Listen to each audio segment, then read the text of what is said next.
What up, gentlemen? Hey, I'm gonna preach a little bit on this one if you don't mind, but I won't be long. I'm gonna talk a little bit about your confidence. All right? What's your confidence level like? Have you over time had your confidence take a hit? Maybe you had some disappointments. Maybe you've had a divorce. Maybe you've been fired, got a little older, had a sickness, or whatever it was.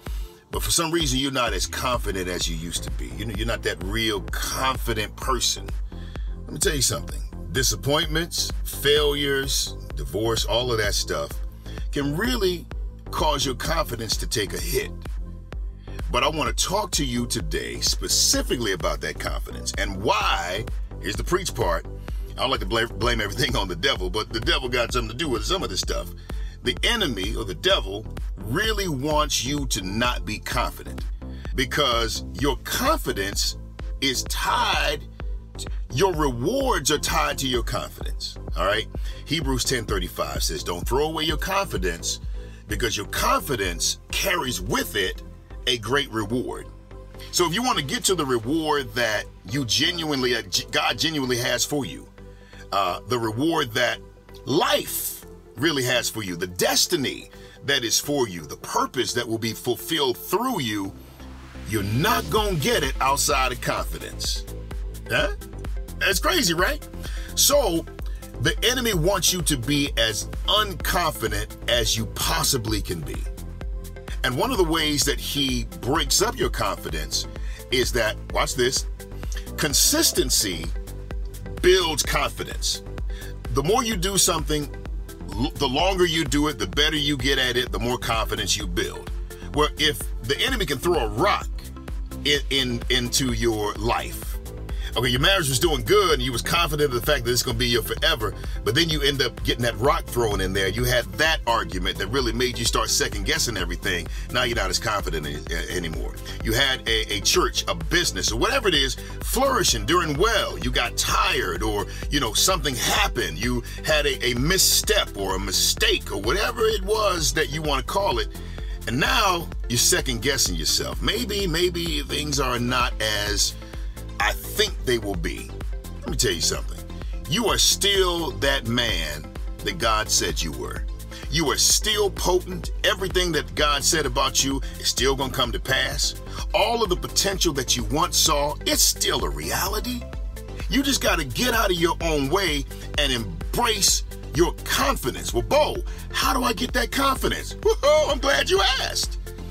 When you remember the fact that you were created in the image of God, and in that image, he put everything in you that you needed to win. Do you understand that you're not somebody that occasionally does good? You're not a C student in life. You have the potential to be an A++ student, but you're not going to realize that until you walk in your confidence. When you remember the fact that God is your benefactor, that God not only will give you the path to go, give you the destination, but watch this, he'll give you everything that you need, the power to be able to get there. And for you that say, I don't even have the will to be able to make it happen. He said, I'll give you the will and to do my good pleasure. So you don't have any excuses. So get rid of the excuses, get rid of the explanations, and hunker down on this one fact, that your rewards are tied to your confidence. So what is life going to try to beat up on? What is life going to try to take to you? What is the devil going to try to take from you? He's going to try to take your confidence. But don't let him take it, because your confidence is tied to your reward. So every step that you take, I want you to say these words, that I'm created in the image of God. All right. I've got grace and mercy following me. I got the presence of God inside of me. I was created in his image. And there's nothing like the words that come out of my mouth. If I'm speaking his word and his will, it's like speaking God's word. Whatever goes out of his mouth, it won't come back void. And if I'm speaking his word, whatever comes out of my mouth is not going to come back void. That means that whatever I put my word on, my mind is set to do, it's not going to come back unfulfilled. So shake off that queeriness or that queasiness that you have, that you don't think that you can make it, that you don't think you're enough. You are enough. You're more than enough. Matter of fact, you're more than a conqueror. You know, a conqueror is defined by the fact that they win. You can't be a conqueror if you don't win. So you are more than a conqueror.